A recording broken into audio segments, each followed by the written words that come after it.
Okay, good morning, committee members and other parties of interest. This oral presentation for RPS 25-00379, Architectural/Engineering Services for the CDBG-DR Single Family Housing Repair and Replacement Program is being held in part by means of communications media technology. Active participation will be for committee members and presenting firms only. A recording of the meeting will be made available to the public and all other interested parties. Please be advised that the cone of silence is still in effect. All meetings and correspondence must include me. My name is Ethan Kersey, and I'm the buyer for this project. Again, for the record, this meeting is being recorded and will be posted online at a future date. At this time, I will ask each committee member to introduce themselves for the record, beginning with the committee chair. Hi, my name is Cheryl Howell, Assistant County Administrator and Committee Chair. Good morning, I'm Brenda Vallucia. I'm Managing Director of Affordable Housing Services. I'm Rob Parkinson with the Management and Budget Department. John Muller, Director of Facilities and Real Estate, Hillsborough County. Kim Rogers, Engineer with the Water Resources Department. Carol Williams, Architectural Services Manager with Capital Programs. Nicole Gilbert, Compliance and Monitoring Manager at Affordable Housing. Thank you. Presenters, if you would, please introduce yourself for the record the first time you speak today as well.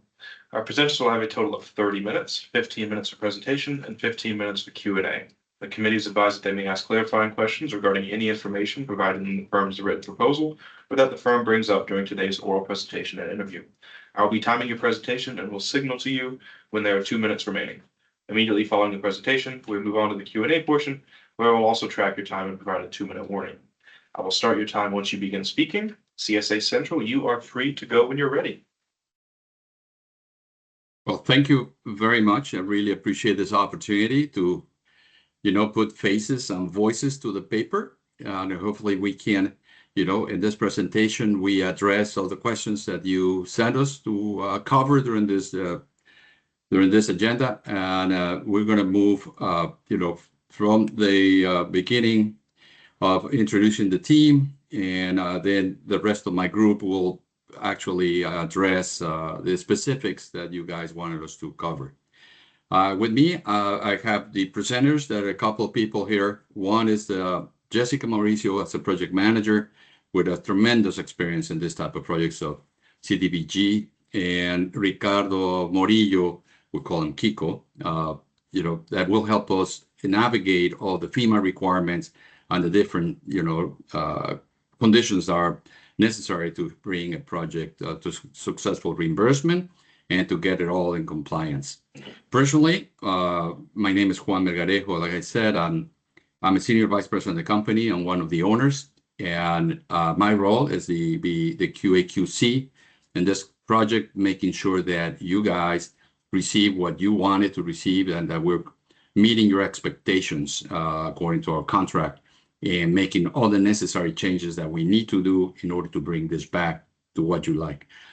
This whole thing, it's very personal because both, Jessica and myself suffer from Helene flooding. On the right is my home. At about 30, 10 meters of flooding that ruined everything inside the house, from flooring to the HVAC and a bunch of other stuff. Not as bad as what Jessica happened, because Jessica lost it all and ended up, having to demolish her house. So it's very personal. We know exactly what the people, are suffering and how a quick and responsive solution it's worth for them. So with that, I'm going to move, to the next of this presentation, and I'm going to pass it to Kiko. Again, thank you very much for this opportunity. Thank you, Juan. My name is Kiko Morillo, as Juan mentioned, and kind of the handle the FEMA expertise in our company. One of the things I'd like to tell you to help solidify your decision as selecting CSA as your ideal partner for this specific project is CSA has over 70 years experience overall. We've existed for 70 years, but we have over 30 years experience specifically in emergency management. And all those 30 years, we are proud to say, throughout those 30 years, we have existed in Florida, and our initial emergency management experience dates back to Hurricane Andrew. If we look down on the lower left and look at the national response framework, we understand that this specific project is on the long-term phase of this, but we've provided services to our clients across that spectrum, from preparedness, short-term, intermediate, and long-term. One specific project that I'd like to highlight is following this specific event. We were a subcontractor under Tidal Basin, where we provided some substantial damage estimates within Pinellas and Hillsborough and some of the surrounding counties. And as you know, these substantial damage estimates that are provided to FEMA are the part of the essential data that's used to generate the CDBG-DR grants. As we move across the spectrum, as I mentioned, this specific project, we know it's part of the long-term phase of recovery, and Jessica's going to get more details on how our experience is, how we have experience related to specifically on that phase. Thank you, Kiko and Juan. Good morning. My name is Jessica Mauricio, and I'm a senior project manager with CSA Group. I'm also a native of Tampa. I grew up there, so this project, as Juan had stated, is deeply personal to me, being affected by this storm as well as prior storms. Based on our experience, as Kiko was running through, we understand the framework for recovery in these types of disasters. And we understand fully that we're coming in at the A&E assessment and design stage, and we expect that that will involve many layers, including intake and eligibility, damage assessments, and outlining of initial scope, having our work orders and as well as the CMAR's work orders issued, environmental reviews, design and plans, and permitting. And ultimately, construction and closeout, quality, making sure that the county is satisfied as well as the homeowner. Every single person on this organizational chart on our team has been very thoughtfully selected. Many of us, if not most of us, have been working together for years specifically on hurricane recovery projects, not only in Florida, but as well as Puerto Rico and New York State and New York City specifically. Our architectural and engineering team is in-house, but we have partnered with local experts, Dark Moss as landscape architect, Anticus Engineering for geotechnical services, Echo for surveying, the Valerian Group for community outreach, as well as CMC for thermal moisture protection, and Ambit Engineering for commissioning. And specifically with Ambit, we know that they understand the permitting process in Hillsborough County, which is why we partnered with them. They've been working on these types of projects over the last few months, so they understand very well, and they have worked for the county before. Many of these sub-consultants have worked for the county before. We know that specifically the county did not ask for community outreach or grant management support in the RPS, but the way that we understand from our experience of how these processes are the most streamlined is that we could potentially, or if needed, supplement the county or the program manager with those services if called upon. A few examples on the screen. The two left figures are New York City's Build It Back program and the Hurricane Sandy Recovery Program for the New York City Housing Authority. These are two projects that I specifically have been working on since 2015, so for 11 years. We have many lessons learned that we are very excited to bring to the county in terms of how we recovered both at the single family level as well as, from a public housing perspective, multifamily perspective. We were also, as Kiko mentioned, on the ground doing estimates and damage assessments in the aftermath of Hurricane Helene and Milton, and we have been heavily involved in helping Puerto Rico recover from Hurricanes Maria and Irma as well. When we staff our projects at CSA, we first take a look at our pool of talent to see what are the types of projects that they have worked on, and are they the right fit to tackle the scope that is ahead of us. So we take not only a look at their experience and their talent with regard to the scope, we take a look at their workload as well. We want to make sure that the county or any client of ours is getting the value from the staff that we assign to our projects. Many of our staff, as I gave an example, myself was on a hurricane recovery project for more than 10 years. So we've seen it from directly after the aftermath of the storm, all the way through to construction and construction inspection and closeout. We track our staff and the project on a daily basis in our financial project management tool, Vantage Point. So we're looking at the project on a daily basis from a staffing level, from a cost level, and from an execution level. We know that risks are inevitable on every single project, but if we can look to the past at our lessons learned and we can schedule risks in advance, it will help us control costs. And specifically, those lessons will teach us how we can balance those costs against the scope and how we can hopefully, not sacrifice quality for speed. Construction volatility is something that we cannot control, but it's something that we can pivot, and we're very, very agile in doing so as we face that since the pandemic. In the midst of the Hurricane Sandy recovery program, we've seen a lot of fluctuation within the market, and we've had to come up with very creative scenarios in order to meet, the cost and funding goals. Our people, processes, and tools are our most important assets, but I would say the people at the county level, as well as the residents of Hillsborough County, aligned with our people, are what are going to really make this project a success. We see community outreach as something that's absolutely essential throughout the process of the design and permitting of these homes and the construction as well. That's why we did partner with a local team, an award-winning team that has worked with the county before. Our architects and engineers are also involved at this step throughout the process through to construction to make sure that the homeowners are seeing the same faces along the way throughout the development of their project. In terms of technology, HoloBuilder is a great tool. It allows our staff to be in the field and take photos and have it translated back to the office so that we can see live what is happening in the field. And LiDAR scanning technology allows us to, as quickly as possible, gather existing building information, save time, save costs, and then have it also verified throughout our QA/QC process with our in-house team, as well as along the way with our subconsultants.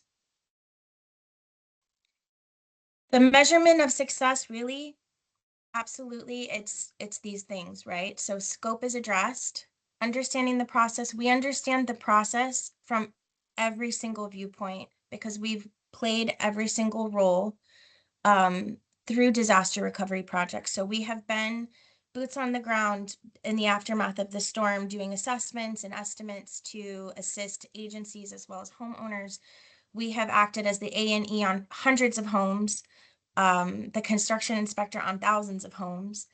We have been the owner's rep, and we have worked within a program management structure as well. So our ability and our commitment of our staff, knowing that we have actually been involved in these types of projects every step of the way, but not only every step, but from every viewpoint, it's very valuable in allowing us to determine risks and issues ahead of time that we've literally experienced. The commitment of our staff is there. This is a deeply personal project for me and for many of the people that are on the phone, because we have been working in this specific typology of projects for a very long time, and we've been directly affected by them as well. Our commitment to quality is second to none. We have the owners of our company. They are overseeing what we are doing, what we are communicating, and how we are executing our projects. And we're working in collaboration with them on that on a daily basis. Our staff is empathetic. As I said, our architects and engineers, they're involved in the community outreach process. They do not simply design. They're actually out in the field speaking with homeowners and the county about what the needs are and what the concerns are.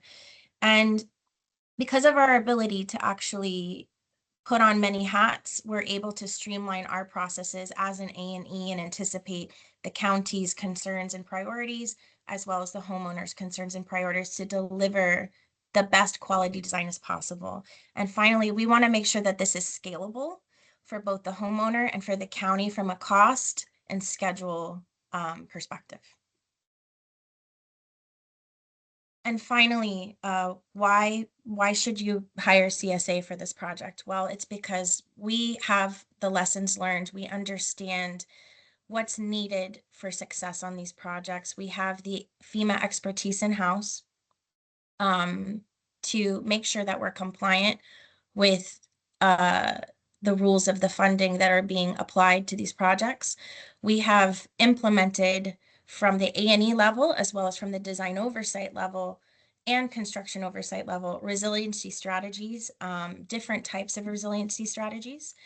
Our funding and cost management is at the forefront of everything that we do. So we are going to make sure that whatever we design for these homeowners and for the county, the funding is appropriate and scalable, and the cost is managed. And finally, we want to leave the county and the residents of Hillsborough County with proactive disaster recovery, meaning resiliency strategies that are proactive, that anticipate the next storm. Not only that we, repair as best as possible what has occurred, but that we also leave something that's long-standing and resilient for the future, because these storms are not going to stop. If anything, they will continue to come, and we want to make sure that the county is as prepared as possible. With that, I would like to thank you all. I am very, very happy to be here today. After working in New York for many years on hurricane recovery, it was a dream of mine to move back to the state of Florida, which I was lucky enough to do a couple of years ago. And, one of my goals was to bring the lessons learned from there here, as well as combine with what Florida is doing. So I'd like to thank you very much, and we're ready for questions and answers. Perfect time, and we'll move right into it. We'll have 15 minutes, and I'll start the time when the committee asks their first question to you guys.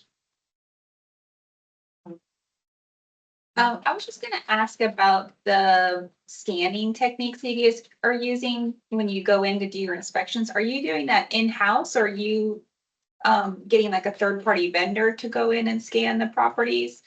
Can you elaborate on that a little? Jessica, I can have, if you want me to take Okay, that. go for it, So when Yep. we've done either damage assessments or preconditioning, that's in-house. We've done that. So we have the Hollow Builder, which is the 3D camera that we use, or the LiDAR. That is stuff that we do in-house. That is not a subcontractor. Could you explain some of the best practices that you got from the Build It Back program? I know there were significant delays with that program, but it was also a storm that we hadn't seen in a very long time. So if you guys could explain some of those best practices, I think that we could implement them here. So with Build It Back, as you said, it was the first of its kind, especially in New York City. They were just really poorly prepared for, and it was completely out of nowhere. Nobody expected this type of storm to hit so severely. I would say that I'm gonna pivot to lessons learned. That program was contractor driven. I think the county is very wise in driving this scope and this program themselves, as well as with the A&E and CMAR. So the program at that time was being pushed by the contractor. And I think that if there had been a little bit of rewinding and backing up, we would have had the opportunity to foresee some of the issues that we encountered. One example would be that some of the homes that we raised were 3-story homes. And once you raised that home, it became a 4-story home. And then therefore it triggered a code for fire protection and sprinklers. So we ended up having to come on with an additional contract to implement sprinklers in many of these homes that we raised. So that's one lessons learned, that if we had had that time in the beginning, in the knowledge, right? Because it's easy to say now when, hindsight's better than foresight. So if we'd had that knowledge, we could have more properly prepared for that and prepared the recovery for that. The other thing that was key, and we know that the county has a program manager, and certainly they have their processes and project management processes in place. project controls is something that is critical. And, you know, we're happy to step in and bring all these lessons learned and work hand in hand with the program manager on any kind of project controls or processes that we could see could be better, or some, you know, things that we have learned along the way that would help streamline the process.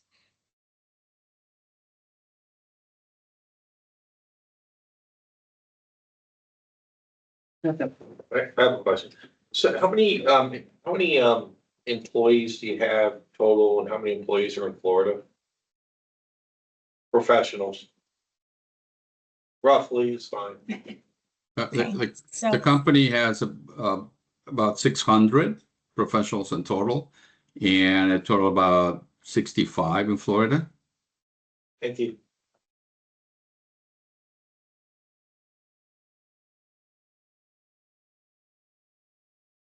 Can you talk a little bit about the timing that it takes from, you know, start to finish, when you do the inspections until you get to design, like how, in your experience, how long does that process take you?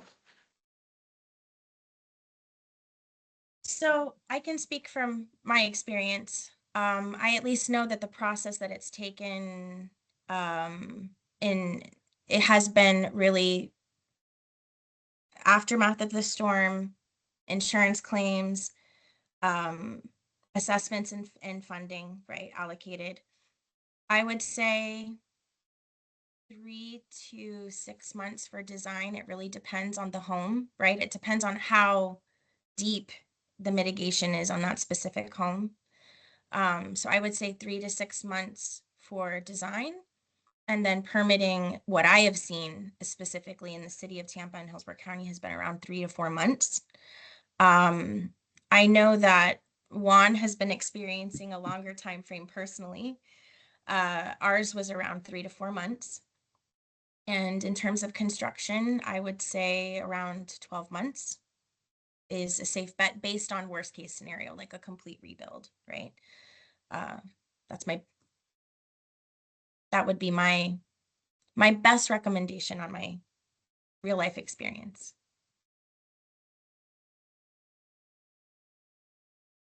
And the designs that you're producing for each homeowner, are they unique, or I guess some of these other programs you've done, can you describe that process too?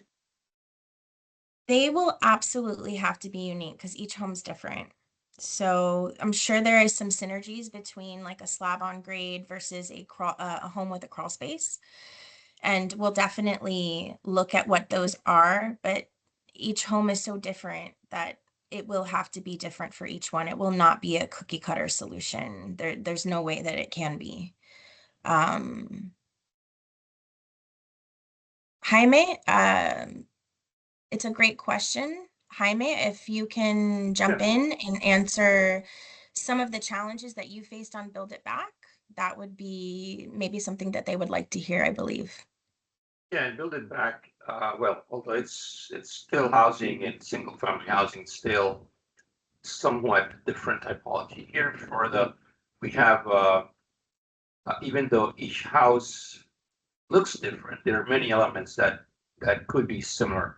If we're, you know, and understanding that we're not sort of like a private architect for a private owner with specific custom house solutions, there are many things, like let's say a full side of the house was gone. We definitely can look into modular construction. It would not look modular at all, but in terms of spacings, framing, roof solutions, how we integrate a new roof with an existing roof. In the process, we were looking into how do we not only replace in kind what was there, but make it better, not only in a resilient mode, but with sustainability in mind. So we have a better home, not only a replaced home. And one of the things we found out, you know, while we were working at Build It Back, is that also no matter what our assessment is, which we will tend to be very factual and take it to available technology and process for designing. Each owner has its own ideas of what should be done. So we were confronted with having to which is nothing wrong with it. We would listen to the owners also, and some even suggested that why don't you give me the money and I'll do whatever I want.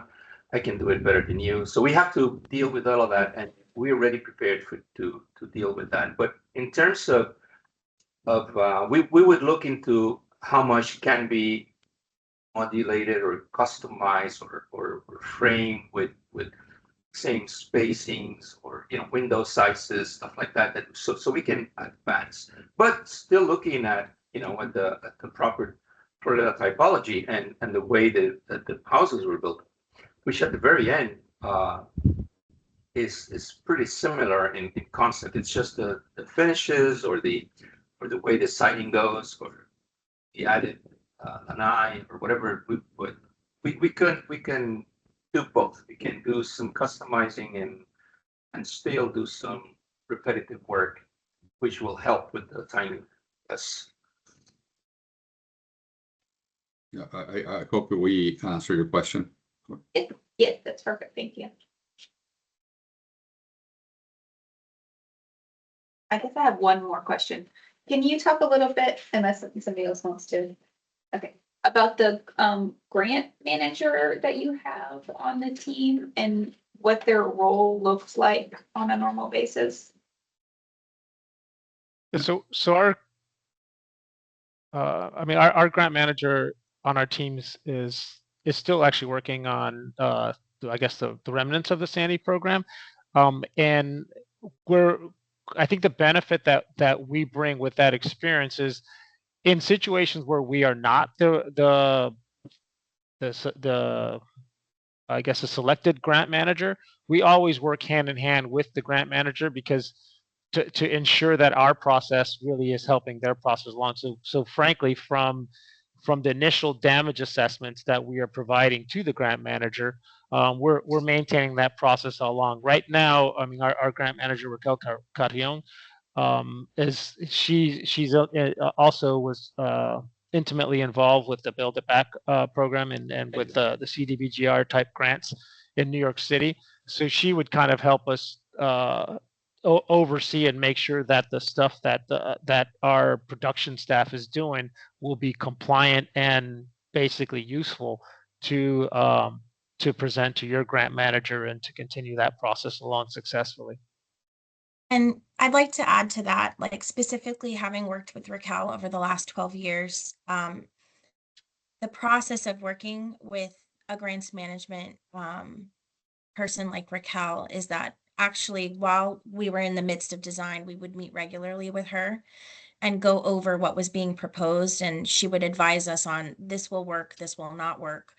We would go through floor plans with her and review specifications with her to make sure that everything that we were proposing was going to be covered. And we would also assist Raquel when she was going to present, our work to FEMA to make sure that they were approving everything that we did every step of the way. So we really worked very much hand in hand with her throughout all of these projects, throughout design. And it was really beneficial. It helped, it really did help streamline things and eliminate any kind of misunderstandings or misscoping, I guess you could call it, with relation to the funding and to the grant. So I wanted to share a little bit more personally about that it was actually like a detailed process that we would go through with her throughout that project in New York City. I was going to add that, we can be as light or as heavy as you want our participation grant management. What we found out is that, we the work would be done faster, and because those firms that do not have that expertise will need time. This is HUD, FEMA, grants is a different language. Really, you have to learn how to speak it, and if you haven't done it, this is not the project to learn. So we have proven that we've done this. So in any time you request from us a particular document or a particular form or assessment or report, we would know how to tackle that immediately. We would not have to look into it or how you do it or how is it done or AI give me an example. We've done it and we can it'll help enormously with the time frame and actually understanding between the parts, you, the county, any major brand manager if you have one. But it would be so easy to speak to us on that sense. And as Jessica mentioned, how does that translate into our work in documenting improvements to single family housing? It's it's a whole lot different than if you don't have that experience. That's